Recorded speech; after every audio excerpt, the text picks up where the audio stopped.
Hallelujah. प्रभु की स्तुति हो, परमेश्वर का धन्यवाद हो। प्रभु के वचन में जाने से पहले हम उसका धन्यवाद करेंगे और हम प्रार्थना करेंगे। आइए हम सब आंखें बंद करें, उस महान जीवित परमेश्वर का धन्यवाद करेंगे। राजाओं के राजा, प्रभुओं के प्रभु, सर्वशक्तिमान परमेश्वर, आपके चरणों में आते हैं इस समय। महान और जीवित प्रभु जी, आपकी स्तुति करते हैं क्योंकि आप स्तुति के योग्य हैं, स्तुति के लायक परमेश्वर हैं। मेरे प्रभु, प्यारे परमेश्वर, आप हम सब से प्रेम करते हैं। हम सब कमजोर प्राणी हैं, लेकिन आप हम सब कमजोर प्राणियों के ऊपर अपना कृपा का हाथ रखते हैं। हमें छोड़ा नहीं आपने, उसके लिए धन्यवाद करते हैं प्रभु। मेरे प्रभु, प्रार्थना करता हूं इस समय हम सब जितने सुनते हैं वचन, पढ़ते हैं वचन, अपने जीवन में मनन करने पाए, उसके अनुसार अपना जीवन व्यतीत कर सके मेरे प्रभु।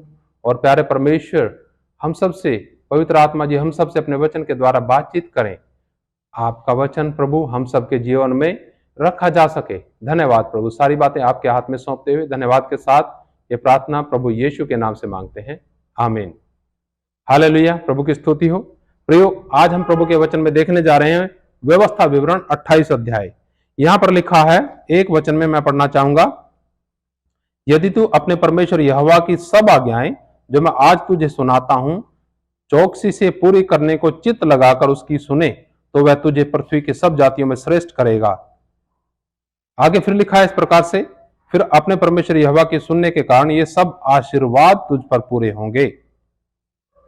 जब हम प्रभु का वचन सुनते हैं, हमारे जीवन के अंदर दो मनुष्य कार्य करना शुरू करते हैं, एक पुराना और एक नया। पुराना मनुष्य तब कान में आकर के हमेशा फुसफुसाने की कोशिश करेगा कि अगर परमेश्वर के वचन के अनुसार चले तो नुकसान होगा। लेकिन प्रियो, परमेश्वर ऐसे फुसफुसाता नहीं है। परमेश्वर ने अपना वचन दे दिया और उस वचन को पढ़ना है, उसको समझना है, और जब पढ़कर समझकर उसके अनुसार चलेंगे तो चलने के फायदे यहां पर हम देखने पाते हैं। वो फायदे क्या लिखा है? यहां साफ लिखा है, यदि तू अपने परमेश्वर यहोवा की सब आज्ञाएं जो मैं आज तुझे सुनाता हूं चौकसी से पूरी करने को चित्त लगाकर उसकी सुने, तो वह तुझे सब जातियों में श्रेष्ठ करेगा। हालेलुया, प्रभु की स्तुति हो। यहां पर प्रभु का वचन सुनने और उसके अनुसार चलने का परिणाम हम देखने पाते हैं। वचन में लिखा है कि तुझे पृथ्वी के सब जातियों में क्या करेगा? श्रेष्ठ करेगा। और आगे लिखा है, फिर अपने परमेश्वर यहोवा की सुनने के कारण, विशेष बात लिखी है, परमेश्वर यहोवा की सुनने के कारण ये आशीर्वाद तुझ पर पूरे होंगे। यानी लिखा, धन्य हो तू नगर में, धन्य हो तू खेत में, धन्य हो तेरी संतान और तेरी भूमि की उपज और गाय भेड़ बकरी आदि पशुओं के बच्चे, धन्य हो तेरी टोकरी और तेरी कटौती, धन्य हो तो भीतर आते समय और धन्य हो तू बाहर जाते समय। आगे वचन में लिखा है, 8 वचन में लिखा है, तेरे खत्तों पर और जितने कामों में तू हाथ लगाएगा उन सबों पर यहोवा आशीष देगा। इसलिए जो तेरा परमेश्वर यहोवा तुझे देता है उसमें वह तुझे आशीष देगा। आगे और भी बहुत इसके अंदर वचन लिखे हुए हैं, बहुत आशीर्वाद लिखे हैं। ये सिर्फ उसका वचन सुनकर उसके अनुसार चलने के आशीर्वाद हैं। आगे फिर वचन में जब हम पढ़ते हैं 15 वचन, वहां पर उल्लंघन करने का परिणाम लिखा है।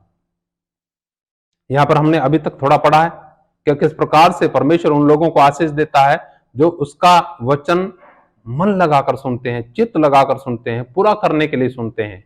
उनको आशीर्वादों से भरपूर करता है परमेश्वर। लेकिन जो उसका वचन उल्लंघन करते हैं, तोड़ते हैं, उनके लिए लिखा है 15 वचन में, 28 का 15 में, परंतु यदि तू अपने परमेश्वर यहोवा की बात न सुने और उसकी सारी आज्ञाओं और उसकी विधियों के पालने में जो मैं आज तुझे सुनाता हूं चौकसी नहीं करेगा, तो ये सब शाप तुझ पर आ पड़ेंगे।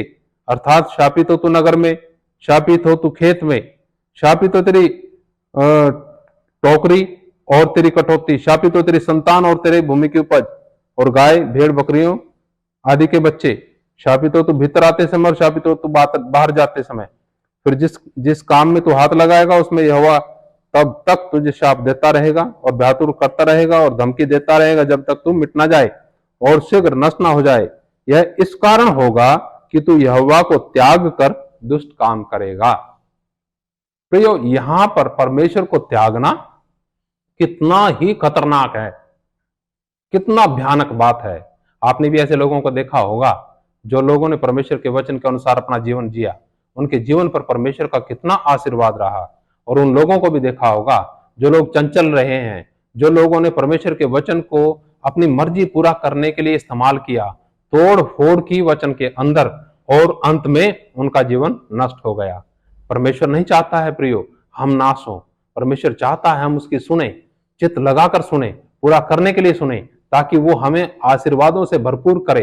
परमेश्वर ने खुद अपने वचन में अनेकों जगह बोली है ये बात। एक जगह हम प्रभु यीशु मसीह की इस वाणी को समझते हैं, यूहन्ना 10:10 में लिखा है कि मैं इसलिए आया कि वो जीवन पाए और भरपूरी का जीवन पाए। आज जीवन क्यों नहीं है? हमारा मन हिल जाता है, हम हिल जाते हैं कठिनाइयों में, परिस्थितियों में, समस्याओं को देख करके हम घबरा जाते हैं और हम समझौता करने की तरफ अपने कदम बढ़ाते हैं। लेकिन कैसी परिस्थिति आए, हम अपने जीवन में अगर स्थिर बने रहेंगे, नाश होने के लिए भी अपने आप को दे देंगे, परमेश्वर आपको कभी नष्ट नहीं करेगा, बल्कि आपके ऊपर आशीर्वादों की झड़ी लगाएगा। जो लोग परमेश्वर को छोड़ करके अपने मार्ग में चले जाते हैं, संसार के मार्ग में चले जाते हैं, शैतान के मार्ग में चले जाते हैं, उनका मार्ग नष्ट होगा। उनके हर एक काम लिखा, जिस काम में वो हाथ डालेंगे वो काम खत्म होगा, सफल नहीं होगा, और जब तक होगा जब तक वो नष्ट ना हो जाए। परमेश्वर आपसे प्रेम करता है, परमेश्वर चाहता है आप उसकी सुने, आप अपने ना सुने, संसार के ना सुने, शैतान के ना सुने, किसी के ना सुने, लेकिन जब आप उस पर विश्वास करते हैं तो आप आशीष पाएं। कैसे आशीष पाएं? उसके सुनने के द्वारा। यहां पर लिखा जिस काम में तू हाथ डालेगा उसी में तू आशीष पाएगा, वो उसी में सफल होगा। लेकिन कब? जब हम उसका वचन सुनकर उसको अपने जीवन के अंदर लागू करने का प्रयास करते हैं, और करते भी हैं। हालेलुया, परमेश्वर की स्तुति हो। परमेश्वर आपको इन्हीं वचनों के द्वारा आशीष दे। एक आप सबके लिए छोटी प्रार्थना करना चाहूंगा कि हम सब परमेश्वर के साथ और अच्छे संबंधों में प्रवेश कर सकें। पिता, आपका धन्यवाद करते हैं एक एक भाई के लिए, एक एक बहन के लिए। प्रभु, जो भी वचन सुनते हैं प्यारे परमेश्वर, सबके हृदय, आत्मा, जीवन और व्यवहार में आपका वचन स्थान पाए।